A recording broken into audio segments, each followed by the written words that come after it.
عليكم ورحمة الله وبركاته. ازيكم يا حبايبي؟ عاملين ايه؟ ان شاء الله تكونوا بخير. احنا النهاردة هنعمل الفراخ الكنتاكي، اللي هي الدبابيس. بنعمل الدبابيس او هتقسم الورك نصين، مثلا دبوس واحده وبقيت الورك وحده. دي اسمها فراخ كنتاكي. دي هنعمل التتبيله اللي احنا الاول بنتبل بيها الفراخ بعد ما بنسلقها. الفراخ يا جماعه بنسلقها الاول. ديت توابل، فراخ مشوية يعني من كل حاجة، يعني معلقة.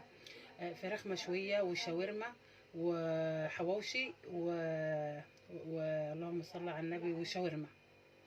يعني شاورما وفراخ مشوية وحواوشي، وبودرة بصل وبودرة ثوم، واللهم صل على النبي، ونص معلقة ملح. بنحط نص معلقة ملح، ولو عايزنا تاني بنزود. وديت بصلة فبشرتها، خدت المية بتاعتها زي ما حضراتكم شايفين كده، مع كوباية صغيرة اللي هي زي الفنجال ديت، نصها خل. بنحط كده مع بعض، ونحط التوابل ديت. دي التوابل اللي بنتبل بها الفراخ الأول قبل ما نحطها في قبل التحمير. ودول بيضتين معايا هما. الخلطة دي بعملها لكيلو ونص دبابيس. دي كده بنفضل نعملها كده مع نص معلقة فلفل اسود. نفضل نعملها كده لحد ما ندوبها ببعضها كده كده يا حبايبي. دي الخلطة اللي احنا هنحط فيها الدبابيس. دي بقى الخلطة اللي احنا هنعمل بها بدل البصمات. احنا كده ما بنعملش بالبصمات يا حبايبي. دي كوباية ونص دقيق، اللي هي بالكوباية دي اللي حضراتكم شايفينها دي، مش كوباية كبيرة زي كوباية الشاي. كوباية ونص دقيق مع نص كوباية نشا، بنحطهم كده مع بعض مع التوابل بتاعتنا. دي توابل الشاورما، وتوابل فراخ مشوية، وتوابل حواوشي، وتوابل شيش، وبودرة بصل وبودرة ثوم برضو بنحطهم كده مع الدقيق.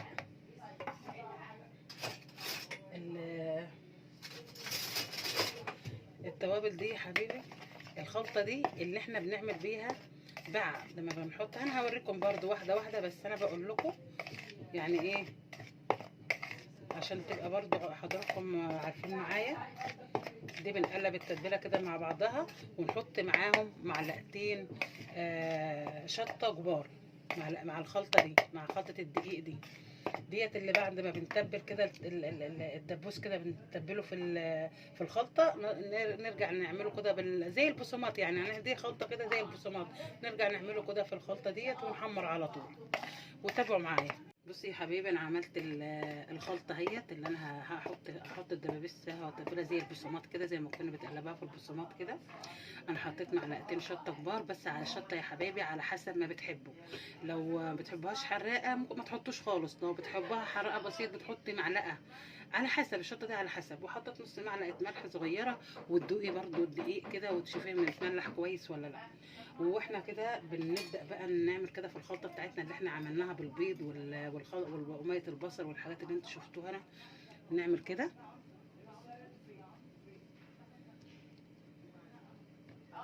كده. احنا بنعمل اول مره كده يا حبايبي اهو، زي ما حضراتكم شايفين كده. دي اول مره، دي الدبابيس بتاعتنا هي دي اول مره كده بنعملها. تابعوا معايا. وبعد كده برضه هقول لكم هتعملوا ايه تاني. دي كده حطيناها اول مره اهوت في الدقيق بتاعنا، وهرجع احطها تاني. يعني انا عملتها كده اهو في البيض، وعملتها بالدقيق كده عشان يبقى سمكها ايه، تقل معايا شويه. فانا كده ايه عملتها اول مره اهو. ارجع بقى اعمل كده تاني عشان ايه تبقى يعني سمكها يعني تقيل شويه.